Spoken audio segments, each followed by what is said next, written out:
प्यारे बच्चों, सुप्रभात। आज मैं आपको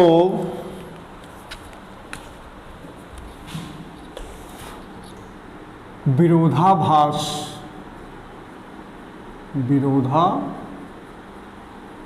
अलंकार पढ़ा है।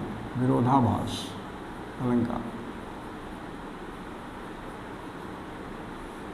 पहले हम इसकी परिभाषा, विरोधाभास, इस शब्द को विच्छेद कर दो आप तो ये हो जाएगा विरोध धन आभास। विरोध धन आभास यानी परिभाषा बनेगा कि जहाँ काव्य में विरोध का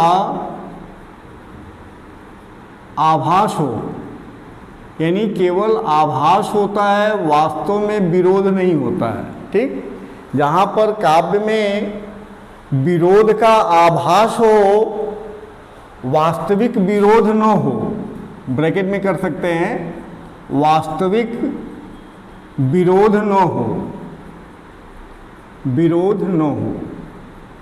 वहाँ विरोधाभास होता है। जहाँ काव्य में विरोध का आभास हो, नहीं वास्तविक विरोध न हो, वहाँ पर विरोधाभास अलंकार होता है। राइट।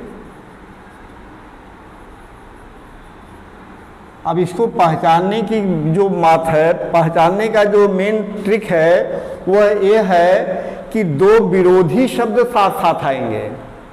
जैसे जयशंकर प्रसाद की एक लाइन है,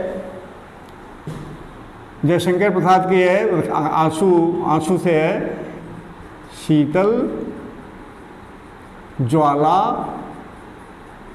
जलती है। अब ज्वाला है तो शीतल कैसे हो सकती है ना? तो एक तरफ शीतल शब्द हो गया, एक तरफ ज्वाला हो गया, विरोधाभास हो गया। तो जहां पर दो विरोधी शब्द साथ साथ आ जाएं, आप ऐसे भी कह सकते हो डेफिनेशन में, परिभाषा में, कि शीतल ज्वाला जलती है, ईंधन होता दृग्जल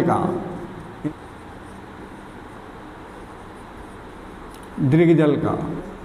यह व्यर्थ सांस चल चल कर करती है काम अनिल का। करती है काम अनिल का, यानी कवि के हृदय में बहुत अधिक ज्वाला, बहुत अधिक पीड़ा है, तो पीड़ा के कारण जो उसकी सांसें चल रही हैं, वह उस पीड़ा को जो ज्वाला के रूप में है, अनिल का काम करके उसको धधका रही है, उत्तेजित कर रही है। तो कभी यहाँ कहता है कि शीतल ज्वाला जलती है, ईंधन होता दृग्जल का। तो जब कोई वस्तु जलती है तो उसके लिए ईंधन की जरूरत पड़ती है। लकड़ी हुआ, गैस हुआ, कुछ भी हुआ, तो जो ईंधन है, ईंधन क्या है? तो ईंधन को कवि ने बता दिया दृग्जल है, यानी नेत्रों से जो निरंतर आंसू बह रहा है, वह ईंधन का काम कर रहा है। किसके लिए? उस शीतल ज्वाला के लिए। तो चूंकि जल जो होता है वह शीतल होता है, इसलिए शीतल ज्वाला जलती है, ईंधन होता दृग्जल का, यह व्यर्थ सांस चल चल कर करती है काम अनिल का। यानी जो सांसें चलती है वो हवा का काम करके उस ज्वाला को और धधका देती है। यानी जो व्यक्ति के हृदय में या कवि के हृदय में जो पीड़ा है, पीड़ा की जो ज्वाला है वह और ही धधक जाती है, और भी बढ़ जाती है। ठीक है। तो यहाँ पर हमारा जो विरोधाभास अलंकार है, मैंने बोला कि काव्य में विरोध का आभास हो, केवल विरोध का आभास होता है, वास्तव में विरोध नहीं होता है। और पहचान के लिए दो विरोधी शब्द यानी अपोजिट शब्द, विलोम शब्द साथ साथ आ जाएंगे, शीतल और ज्वाला। तो ज्वाला शीतल नहीं होती, शीतल ज्वाला नहीं होती, तो यहाँ पर दो विरोधी शब्द आ गए। हम इसी से देखकर पता कर लेंगे कि यह विरोधाभास है। एक महादेवी वर्मा की लाइन है, देखकर कोमल व्यथा को, देखकर कोमल व्यथा को। अब समझो, कोमल है व्यथा, व्यथा माने पीड़ा, दर्द, तो दर्द कभी कोमल होता नहीं है। दो विरोधी शब्द आ गए, तो जहां भी दो विरोधी शब्द आ जाएं आप आंख बंद करके विरोधाभास अलंकार दो। तो देखकर कोमल व्यथा को आंसुओं के सजल रथ में, आंसुओं के सजल रथ में, रथ कैसा है? आंसुओं का, रथ में। तो देखकर कोमल व्यथा को आंसुओं के सजल रथ में, तो यहाँ पर कोमल व्यथा में विरोधाभास हुआ। तो मैंने आपको एक ही बात मैंने बताया कि जब दो विरोधी शब्द साथ साथ आ जाए, जहाँ पर दोनों शब्दों में विरोध की भावना प्रकट होने लगे, वहाँ पर विरोधाभास अलंकार होगा। एक जो है बिहारी की बहुत ही प्रसिद्ध लाइन है, उसे देखो आप, ये हर जगह आपको मिलेगा। या अनुरागी चित्त की गति समुझे नहीं कोई, गति समुझे नहीं कोई। ज्यों ज्यों बूढ़े श्याम रंग, ज्यों ज्यों बूढ़े श्याम रंग,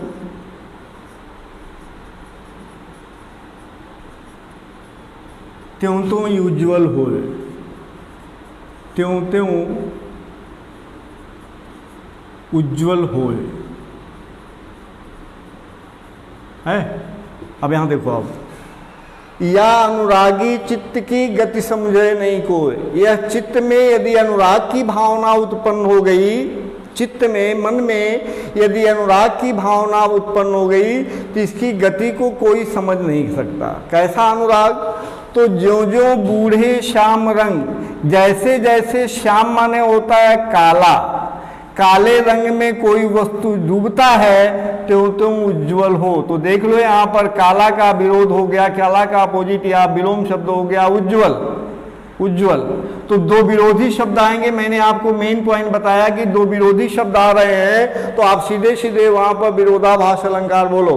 तो यहाँ पर भाव क्या? आभास होता है, ये मैंने बोला कि आभास होता है। अब यहाँ देखो आप कि या अनुरागी चित्त की गति समझे नहीं कोई, यानी जिस हृदय में, जिस चित्त में अनुराग की भावना है उसके गति को कोई समझ नहीं सकता।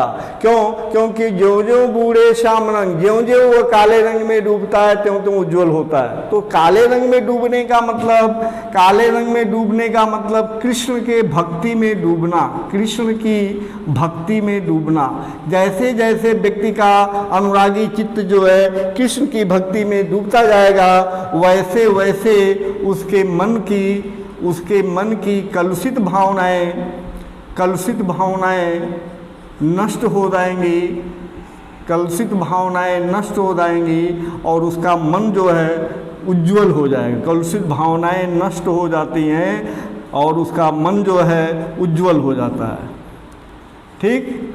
तो यहाँ पर दूर से अर्थ निकला थोड़ा सा कि जैसे जैसे अनुरागी चित्त भगवान कृष्ण की भक्ति में डूबता है वैसे उसके मन की, उसके हृदय की कलुषित भावनाएं नष्ट हो जाती हैं और उसका मन उज्ज्वल हो जाता है। ठीक? तो हमारा जो मेन पॉइंट है वो हो रहा विरोधाभास। मैंने बोला कि जो विरोधी शब्द अगर साथ साथ आ जाएं तो यहाँ पर है श्याम और यहाँ पर है उज्ज्वल, तो उज्ज्वल और श्याम में विरोध है, अतः यहाँ पर विरोधाभास अलंकार हुआ। ठीक है? तो एक एग्जाम्पल दिया मैंने, दो, ये महादेवी वर्मा का लाइन है और ये जो है बिहारी का लाइन है, ये प्रसाद का लाइन है। तो तीन कवियों का मैंने एग्जाम्पल दिया, आप इसे देखिए और समस्या होने पर पूछिए और पसंद आने पर लाइक और शेयर जरूर करिए। धन्यवाद।